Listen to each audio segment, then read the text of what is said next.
Hello बच्चों, good morning dear friends. मैं Abhijit Deshpande chemistry classes में आप सबका स्वागत करता हूं। आज हम लोग ये 2-3 मिनट में नीट 23 का जो क्वेश्चन पेपर हुआ केमिस्ट्री का उसका एनालिसिस करने वाले हैं, ताकि ये 24-25 के जो बैचेस हैं उनके लिए हेल्पफुल हो सके। ओके, तो let us without wasting time let us take a look. NEET 23 analysis में सबसे पहला इंपॉर्टेंट पार्ट है बेटा, अगर वन सेंटेंस में आपको बोलना है ये, तो ये है कि एनसीईआरटी आपको लाइन टू लाइन करना है और लाइन के बीच में भी करना है। एनसीईआरटी को छोड़ना नहीं किसी भी हाल में, और बाहर जाना ही चाहते हैं तो एग्जाम्पलर और प्रीवियस ईयर क्वेश्चंस कर सकते हैं। उसके आगे कोई ज्यादा आवश्यकता नहीं है नीट 23 के पेपर और 22 का भी पेपर अगर आप देखते हैं तो ये रिसेंट ट्रेंड ऐसा है।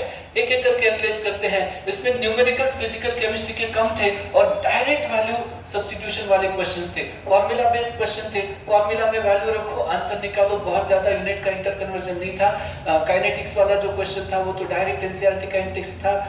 थर्मो और इक्विलिब्रियम के जो क्वेश्चंस थे वो भी बहुत इजी लेवल के थे।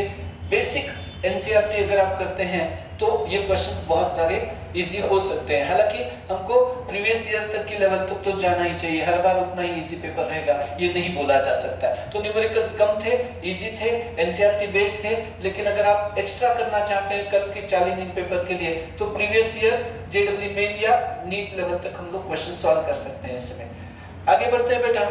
असर्शन रीजनिंग क्वेश्चन यहाँ पे ज्यादा थे ये नीट 23 के क्वेश्चन में, जो जनरली बायो में बहुत ज्यादा स्टेटमेंट टाइप क्वेश्चंस होते हैं, यहाँ पे थोड़ा थ्योरेटिकल था और बच्चों के लिए, कुछ बच्चों के लिए सरप्राइजिंग था ये। और बहुत सारे बुक्स भी publications notes assertion reason chemistry में नहीं देते हैं, तो उसकी प्रैक्टिस जरूर करिएगा क्योंकि ये बहुत अच्छे क्वेश्चंस होते हैं प्रैक्टिस करने के लिए। स्टेटमेंट टाइप में कंफ्यूजिंग रीजन, ये सब लॉजिक जो आपका है, लॉजिक और एनालिसिस, इसमें देखा जाता है, डेवलप होना चाहिए आपका लॉजिक और एनालिसिस। आगे बढ़ते हैं बेटा। इससे ऑर्गेनिक केमिस्ट्री में जो क्वेश्चंस थे वो डायरेक्ट क्वेश्चंस थे।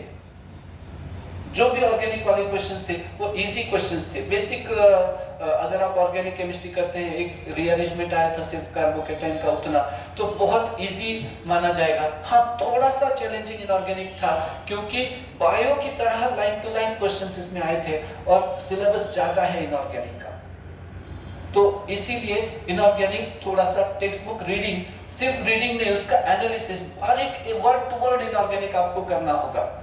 ओके, जैसे V2O5 का एक क्वेश्चन आया था, वेनाडियम पेंटॉक्साइड एम्फोटेरिक कैसे बिहेव करता है, या CrO बेसिक होता है, Cr2O3 एम्फोटेरिक होता है, इस आधार पर जो क्वेश्चंस थे। या ब्लास्ट फर्नेस में टेम्परेचर बेस्ड जो रिएक्शंस थे वो इनऑर्गेनिक में बहुत केयरफुली करने की आवश्यकता थी। मैग्नीशियम कैल्शियम की डेली रिक्वायरमेंट वाला क्वेश्चन था नीट 23 में, वो भी बारीक इनऑर्गेनिक केमिस्ट्री की स्टडी से आता है।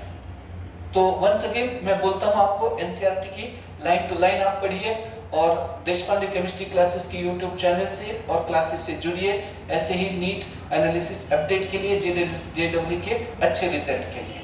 बहुत बहुत धन्यवाद, थैंक यू।